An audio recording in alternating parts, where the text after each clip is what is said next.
बच्चों ये है हमारी कविता बात सीधी थी पर का दूसरा पैरा। इसमें कवि कहते हैं, सारी मुश्किल को धैर्य से समझे बिना मैं पेच को खोलने के बजाय उसे बेहतर कसता चला जा रहा था।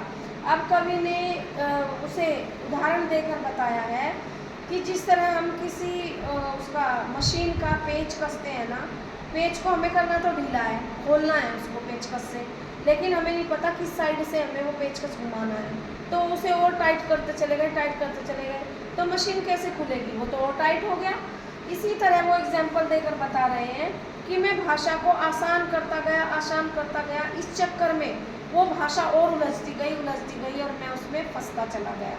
जैसे पेच चढ़ाते हैं, ज़्यादा चढ़ा दो तो उसकी चूड़ी कट जाती है और वो फ्री हो जाता है, फिर वो लगता ही नहीं है, कसता ही नहीं है। तो वही उनके साथ हुआ कि वो आगे कहते हैं, क्योंकि इस कर्तव्य पर मुझे साफ सुनाई दे रही थी तमाशबीनों की शाबाशी और वाहवाह। अब मैं जो था, वो कभी कहते हैं कि मैं उस भाषा को, उस लाइन को आसान बनाने के चक्कर में लगातार डिक्शनरी पढ़ रहा था और अर्थ निकाल रहा था, लेकिन बाहर को आते जाते लोग सोच रहे थे कि अरे वाह, कवि कितनी मेहनत करते हैं, कवि कितना पढ़ते हैं। मेरी मोटी डिक्शनरी की किताब को देखकर वो सोच रहे थे कि बहुत विद्वान है, बड़ी मेहनत कर रहा है। लेकिन तमाशबीन माने तमाशा देखने वाले, वो तो उन्हें पता ही नहीं मैं क्या कर रहा हूँ, और वो वाहवाही करते जा रहे हैं कि वाह कितनी मेहनत कर रहा है।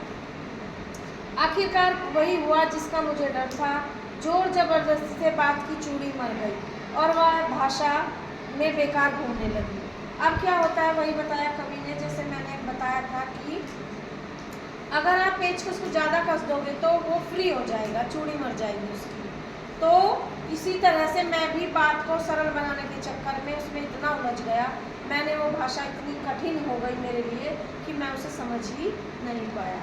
मात्र दिखावे के कारण साहित्यकार ने भाषा को बहुत कठिन बना दिया।